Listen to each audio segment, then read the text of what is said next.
આજના સમયમાં લોકો મોટાભાગનું કામ મોબાઈલ અને ઇન્ટરનેટ દ્વારા કરે છે, પરંતુ જેટલું ઓનલાઈન કામ વધી રહ્યું છે એટલું સાયબર ક્રાઇમ પણ વધી રહ્યો છે.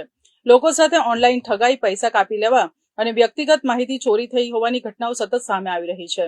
આવા સમયે લોકોને જાણ હોવી જરૂરી છે કે પોતે કેવી રીતે સાવચેતી રાખી શકે અને સાયબર ગુનાથી કેવી રીતે બચી શકાય. જોઈએ આ રિપોર્ટમાં. આજના ડિજિટલ યુગમાં લોકો હવે મોબાઈલ અને ઇન્ટરનેટ દ્વારા મોટા ભાગનું કામકાજ કરી રહ્યા છે. બેન્કિંગ હોય કે પૈસા ટ્રાન્સફર, ઓનલાઈન ખરીદી હોય કે બિલ પેમેન્ટ, બધી જ સેવાઓ હવે એક ક્લિક પર ઉપલબ્ધ બની ગઈ છે. પરંતુ આ સુવિધાઓ સાથે સાથે સાયબર ક્રાઇમના કેસોમાં પણ સતત વધારો જોવા મળી રહ્યો છે. ઓનલાઈન ઠગાઈ, બેંક એકાઉન્ટમાંથી પૈસા ઉપાડી લેવા અને વ્યક્તિગત માહિતી ચોરી જેવી ઘટનાઓ લોકોને ચિંતામાં મૂકી રહી છે.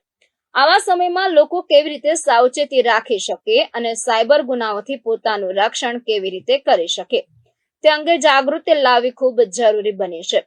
ડિજિટલ લેવડ-દેવડ વધતા સાયબર ઠગો પણ નવા રસ્તા શોધી રહ્યા છે. ફેક કોલ, લિંક પર ક્લિક કરાવી માહિતી મેળવવી, ઓટીપી માંગવી કે ખોટી એપ ડાઉનલોડ કરાવી પૈસા ઉપાડી લેવાના કિસ્સાઓ દિવસે ને દિવસે વધી રહ્યા છે. ઘણા લોકો જાણકારીના અભાવે આવા ફ્રોડનો શિકાર બની રહ્યા છે.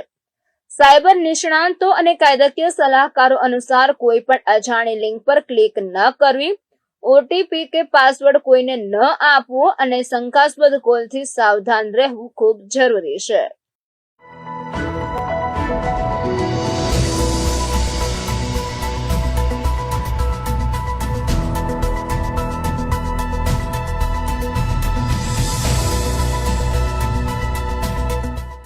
अरे सर, हमारे वहाँ से किसी ने भी ओटीपी नहीं मांगा है। अरे क्या मतलब कि आपने ओटीपी नहीं मांगा?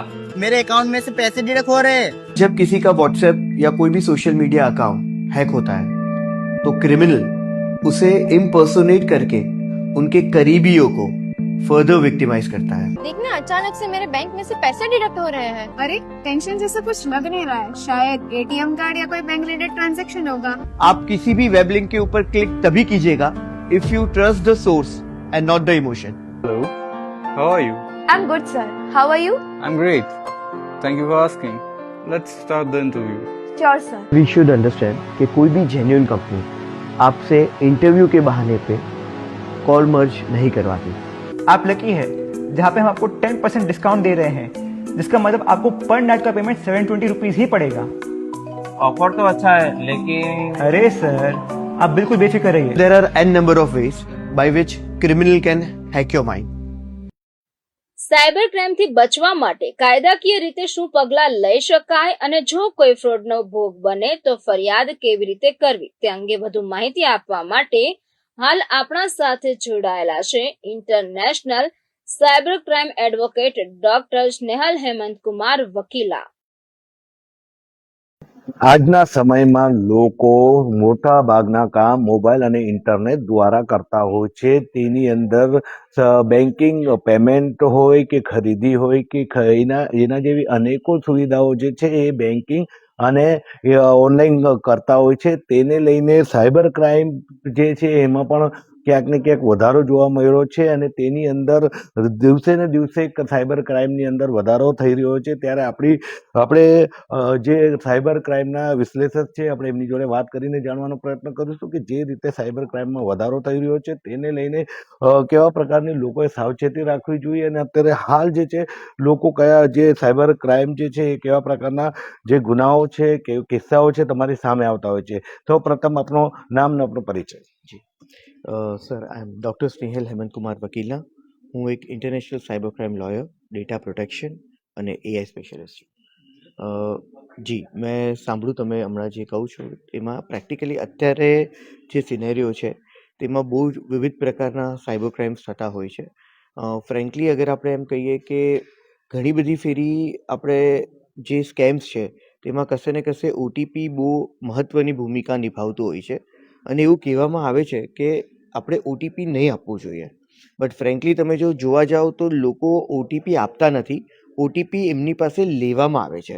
એટલે ઘણી બધી ફેરી એમને બી નથી ખબર હોતી કે એ ઓટીપી શેર કરી રહ્યા છે અને ઓટીપી એમનાથી શેર થઈ જાય છે.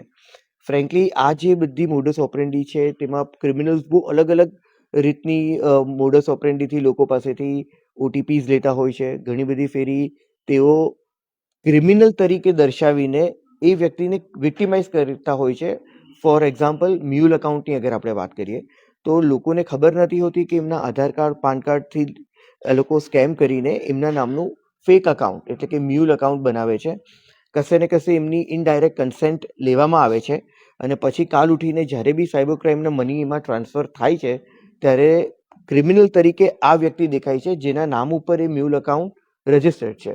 એટલે આ બધી વસ્તુ જે છે તેમાં કશે ને કશે આપણે એવું કહી શકીએ છીએ કે અત્યારે જે ક્રિમિનલ્સ છે તે પોતાની જાતને એક્સપાન્ડ કરી રહ્યા છે because of the cyber crime crossing the digital boundaries. હવે એ કોઈ એક કન્ટ્રી લગીન કન્ફાઇન નથી. એટલે જ્યારે બી તમે સાયબર ક્રાઇમની વાત કરો તો કોઈ એક પર્ટિક્યુલર કન્ટ્રીનો લો એને રોકી નથી શકતો. આફ્ટર ક્રિપ્ટોકરન્સી, બિટકોઇન્સ, આના પછી તો આપણે એમ કહી શકીએ છીએ કે it has been very easy four criminal કે ફક્ત દઈને એક અમાઉન્ટ જે છે તે અહીંયાથી આઉટ ઓફ ઇન્ડિયા મોકલી શકે છે in the span of few seconds with the help of crypto asset. So આ બધી વસ્તુ છે જે કશે ને કશે થઈ રહી છે. આ બધી વસ્તુમાં એ વસ્તુ બહુ જ ઇમ્પોર્ટન્ટ છે કે બિંગ સિટીઝન આપણે ખૂબ જ સતર્ક રહીએ અને ખૂબ જ અલર્ટ રહીએ, કારણ કે આપણે એક નાની ભૂલ કશે ને કશે ક્યાં તો આપણે વિક્ટિમાઇઝ બી કરશે અને કદાચ કશે ને કશે આપણે એ વસ્તુ ખબર નહીં હશે ને એઝ અ ક્રિમિનલ બી આપણે પ્રેઝન્ટ કરી શકે છે. વેલ, આ સાયબર ક્રાઇમના સબ્જેક્ટ ઉપર મેં મારી 5 બુક આજે લોન્ચ કરી છે.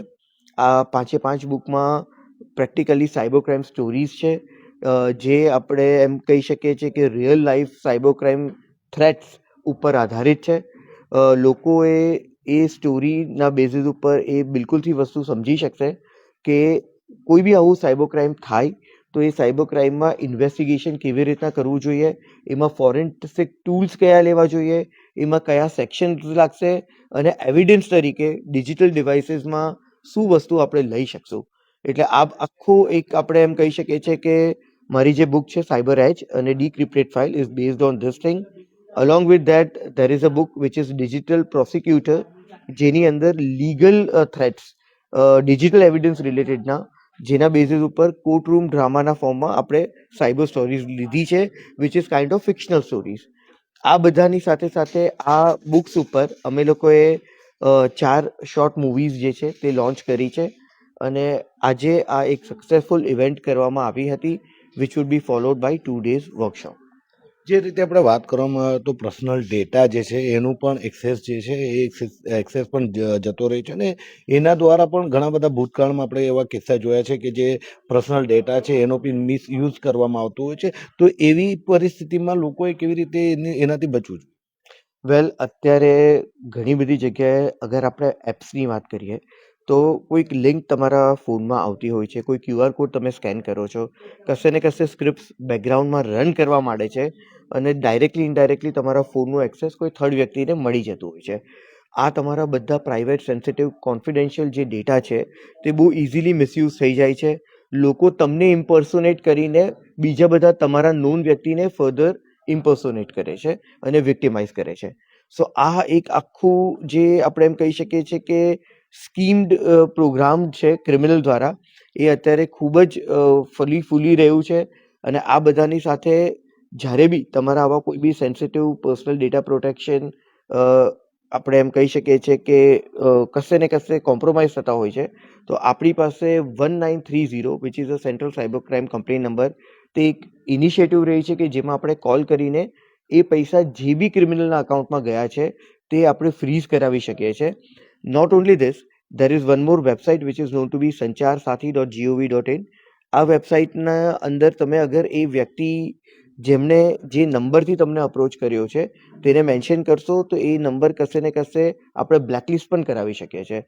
અત્યારે આપણે digital personal data protection act જે છે તે પાર્શિયલ ઇમ્પ્લિમેન્ટ થઈ ચૂક્યું છે, જેના બેઝિસ ઉપર કશે ને કશે તમારા ડેટા અગર કોમ્પ્રોમાઇઝ થયા હોય તો સર્વિસ પ્રોવાઇડર્સને કે એવા લોકોને કે જેમણે તમારા ડેટા લીધા છે તેને 250 કરોડ રૂપિયા લગીનની પેનલ્ટી બિલકુલથી ઇમ્પોઝ કરાવી શકો છો.